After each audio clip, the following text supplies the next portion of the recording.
Hello বন্ধুরা, আমি pinks পূজা। সকলকে জানাই আমার চ্যানেলে স্বাগত। প্রত্যেকটা মেয়েরই ঘরের একটা কোণা থাকে যেটা নিজের খুব পছন্দের। ঠিক সেরকমই আমার পছন্দের কোণা হচ্ছে আমার এই ব্যালকনিতে। আর সেটিকে সাজানোর জন্য কল্যাণী থেকে আমি এরকম ছোট ছোট মানি প্ল্যান্টের চারা নিয়ে এসেছিলাম বহুদিন আগে।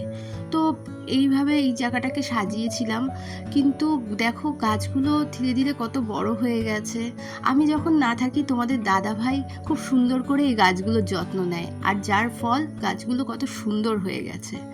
তো আমি যেহেতু এই শ্বশুরবাড়িতে এসেছি, তাই জন্য তো এদিকে খুব বৃষ্টি হয়েছিল সন্ধ্যের দিকে। তো তোমাদের দাদাভাইও আজকে অফিস থেকে তাড়াতাড়ি চলে এসেছে, তাই জন্য বলল যে আজকে লাচ্ছা পরোটা আর ছোট ছোট পিস করা মাংস রান্না করতে। তো আমি বললাম ঠিক আছে, আমি তোমাকে একটু হেল্প করতে পারি, আর বাকিটা তুমি করে ফেলো। তোমাদের দাদাভাই রান্না বান্না করতে বরাবরই খুব ভালোবাসে। ওর থাকে না, এক একজনের রান্নার প্রতি একটা আগ্রহ থাকে, ওর ঠিক সেই জিনিসটা রয়েছে রান্নাবান্নার প্রতি।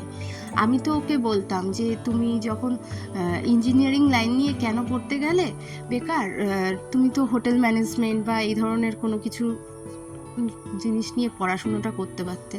ও বলছিল, বলে কি হ্যাঁ ওটা নিয়ে পড়লেই ভালো হতো, কারণ আমার লাইন নিয়ে তো আমি বেশি আর মানে কমপ্লিট করার পরও আর বাইরে যায়নি বলে বেশি দূর এগোতে পারেনি। তাই জন্য বলছিল যে এই লাইনটা নিয়ে পড়লেই মনে হয় ভালো হতো। তা আমি তারপরে আবার মাঝে সাঝে মজা করে বলি, আমি কি চলো দুজনে মিলে একটা ধাবাই খুলে ফেলি, তুমি কিছুটা হেল্প করবে, আমি কিছুটা হেল্প করব, বেশ ভালোই মজায় দিন কাটবে। তো এরকম তো সবসময় চলতে থাকে আমাদের মধ্যে, কথাবার্তা ঝগড়া ভালোবাসা সবটাই চলতে থাকে। এদিকে আমি ওর চিকেনটা রেডি হতে হতে আমি ময়দার ডোটা কমপ্লিট করে ফেলেছি, আর যার জন্য লেচিগুলোকেও পিস পিস করে রেডি করে নিচ্ছি, যাতে পরবর্তীতে গরম গরম ভেজে খেতে অসুবিধা না হয়। কারণ এই ধরনের জিনিসগুলো না বেশিক্ষণ রেখে খেলে শক্ত হয়ে যায়, যেহেতু ময়দার জিনিস। তো বাবাকে দেখতাম, যেহেতু আমাদের চেকপোস্টে গয়েশপুর কল্যাণী চেকপোস্ট বলে একটা জায়গা আছে, যারা আমার ভিডিওটা দেখছো তারা হয়তো অনেকেই চেনো সেই জায়গাটা। সেখানে আমার বাবার দোকান ছিল নিজস্ব খাবারের। তো সেখানে ছোটোবেলা থেকে বাবাকে দেখেছি, কি স্পিড হাতের বাবার, যে কত সুন্দরভাবে করে ফেলতো। আর সবচাইতে বেশি সেই সময় ভালো লাগতো বাবার আলু ছোলা, যখন তরকারি কাটতো সেই সময় যে স্পিডে বাবা আলু ছুলতো।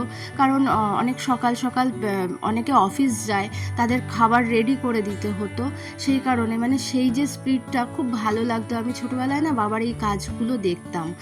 আর দেখতে দেখতে দেখো আমাদের সব রকম রেসিপিগুলো রেডিও হয়ে গেছে, তোমাদের দাদাভাইয়ের খেতেও আমরা দিয়ে দিয়েছি। আর দেখি ওর খেয়ে কিরকম লাগলো।